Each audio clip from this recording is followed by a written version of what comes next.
Holy, holy, holy, the whole earth is full of God's glory. This guy again. This looked like a case for me, McPherson, private investigator.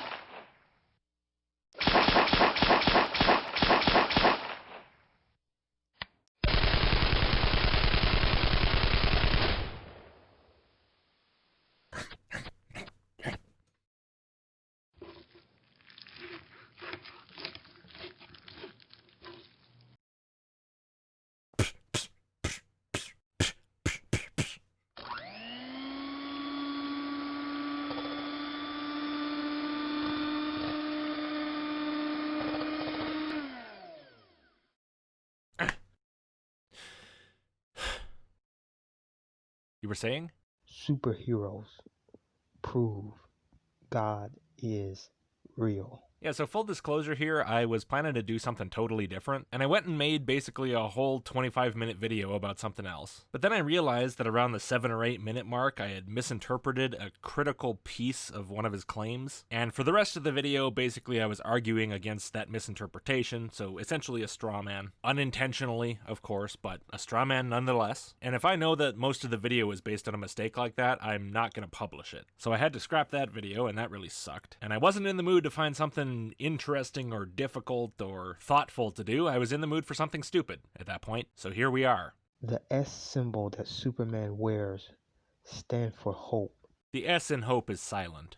and hope proves that God is real. I'm sure you have a video about that. Let's see. Never mind, you have two. And humiliation proves that God is real as well, apparently. Superheroes can be traced to the spiritual powers of the Jews or Israelites filled with the Holy Spirit. Oh boy, I already see where this is going. How long do you think till we get a mention of King David? Some people believe that the Bible is fictional. Hey, the Action Bible! I have that. It's about the most boring comic book you could find, but I think it's really well drawn. Clearly a lot of time and effort went into this. When I saw it years and years ago, I bought it just to see if I would want to ever do a video on it, but I just don't really see an interesting angle to take on it. It's pretty bland. It's just people trying to make Bible stories a little more exciting for kids to read. Now I just keep it on my kid's bookshelf so she can look at it whenever she wants to and just think it's another bunch of stories. I had kind of a similar thing growing up. I had like a bunch of books of fairy tales right alongside a illustrated abridged kids Bible and books about other cultures' mythology, and they were all just the same to me. I never did spend much time with that Bible one though, because it was just really dull, which is probably also going to be the case with her in this one, but we'll see.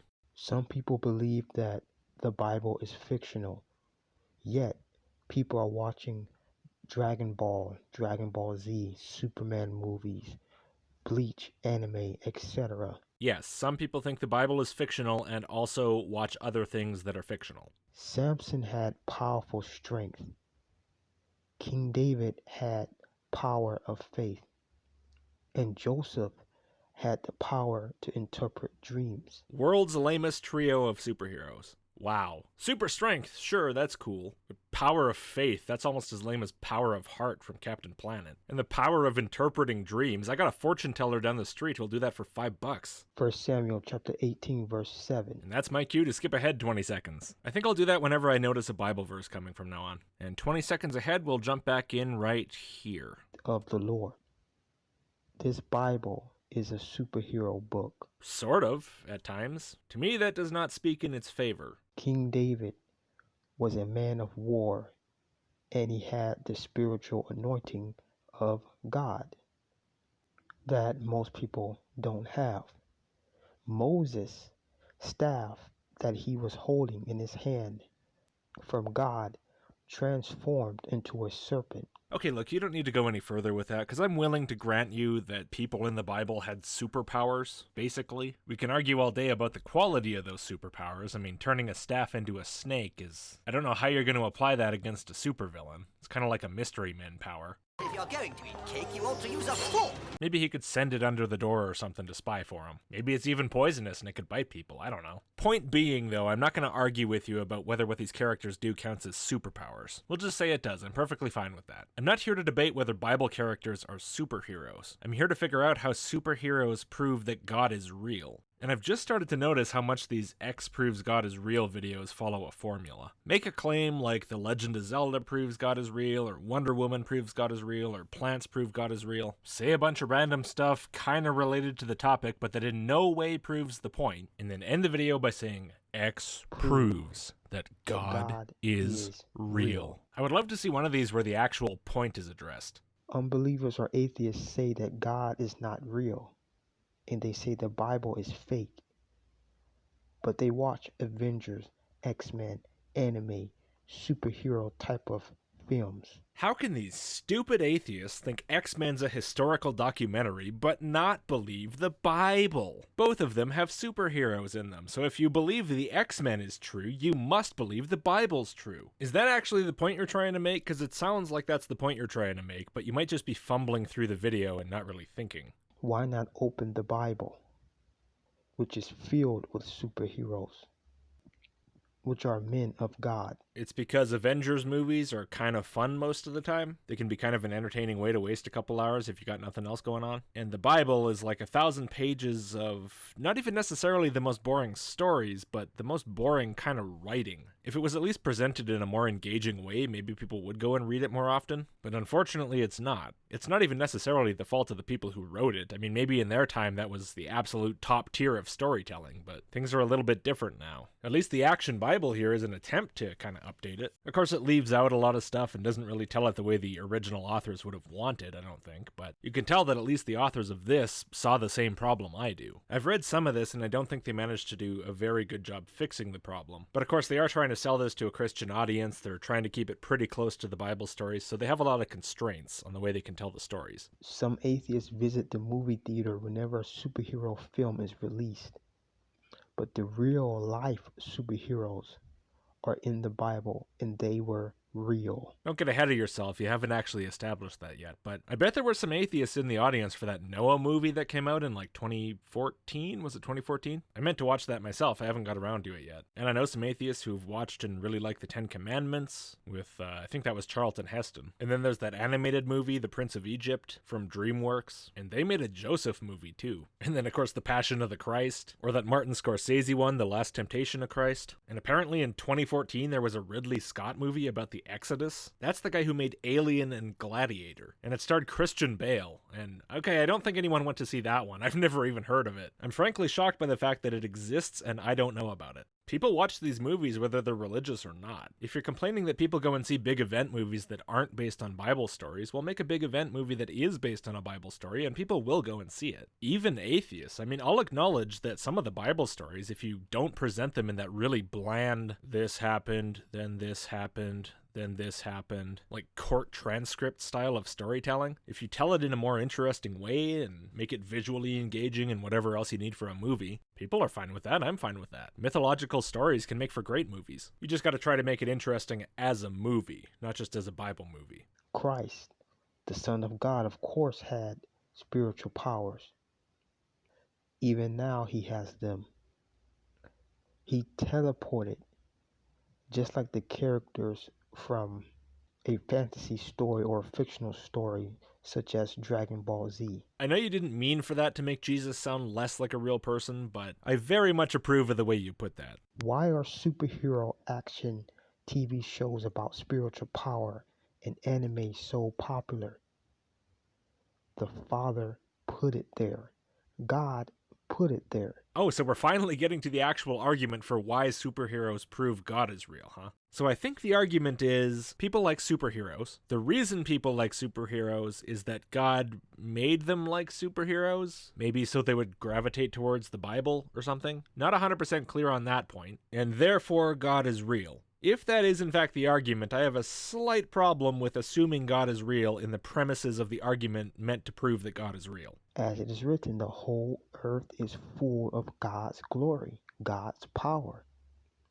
That's written in Isaiah chapter 6, verse 3. I should have skipped 20 seconds there, but I didn't wanna. The source of power comes from God. So in this context, by power, we mean specifically superhero powers. Okay, so let's establish that superheroes do in fact exist, and then we can establish that for some reason superhero powers must in fact come from a god, and then we can say at least some god exists, I guess. but I don't feel like we're going to quite get there in this video. I know this is one of those videos where I don't really need to address anything that's being said. Everybody knows the problem with this video when they watch it. I think there's probably only one person on the planet who can't see the problem here. The other video that I was going to put out was not nearly this low-hanging fruit. It was about Islam. It was not the purpose guy. It was a different guy. I mean, it wasn't some difficult scientific type research video. I would still consider it pretty low-hanging fruit, but it was at least not so low-hanging that my dumb brain couldn't completely misinterpret it. Although in my defense, that was partially because of the way it was presented. It was presented as if he meant one thing, but then right at the end he took kind of a hard left turn and disagreed with everything he'd said up until that point and said, no, it actually works this way. Actually, he didn't even say he meant something else. It just kind of became clear as it went on that he did mean something else. But either way, even if it was a bit confusingly presented, I'm still the one that screwed it up, and I'm kind of annoyed at myself. Especially because now that means I don't really have the mood or the energy to do anything particularly interesting. And so we're stuck with this. I am sorry about that. Also, I'm really bored of this video. Let's do something else. Now, I did not realize this, but Heart of Truth here has actually made a couple of rapture predictions. And currently, and for the last couple of months, rapture predictions are something kind of special to me. I've been keeping track lately of the rapture predictions of a certain somebody. People who are active in the Discord may know who I'm talking about. And when the saga that I've been following finally comes to an end in some sort of way, you better believe there's going to be a video about it. That series of rapture predictions is one of the most amazing spectacles I've seen on YouTube. But as much as I would love to make that rapture video right now, I have to be patient, I have to wait and see what happens, because that's what's going to make that video the best it can be. So instead, just to tide me over, I want to look at Heart of Truth's rapture predictions. The March rapture did not happen. Maybe the Lord's march is different than ours. Alright, so it would seem that Heart of Truth predicted the rapture would happen in March, and of course it didn't. And the guess as to why that would be is that maybe the Lord's march is different from our march. The funny thing is, I've heard this before, because the other person whose rapture predictions I've been following, whose name, again, you would know if you were in the Discord. I just don't want to put it on record in a video because I feel like that might ruin it a bit. But that person, when their rapture predictions throughout March failed, and then their predictions throughout April, and then throughout most of May also failed, this person predicted the rapture for May 18th, but said, really though, because of time dilation, May 18th is actually March 21st. Sounds awful similar, doesn't it? I predicted it for this date, it didn't happen on this date, so maybe I was totally right, and I've got all the right information from God, and unlike everyone else who's ever tried to predict this, I nailed it, but that date is just really at a different time, sometime in the future, and we just don't know that the real March 21st is actually May 18th. I don't know why these two totally unrelated people predicting the rapture apparently independently have such an odd similarity in the way that they approach dealing with the failure of their predictions. Maybe it's some sort of a Christian spring fever? The Bible releases some kind of pollen or something that makes people say stuff like this? I don't know. And I just want to say that always be prepared, because the Lord will come like a thief in the night. Why would I believe you about that? Apparently you predicted the Lord would come in March and he didn't, so why should I believe that you know when the Lord's going to come at all? You don't seem to be some knowledgeable insider here. Your record is at best 0 for 1.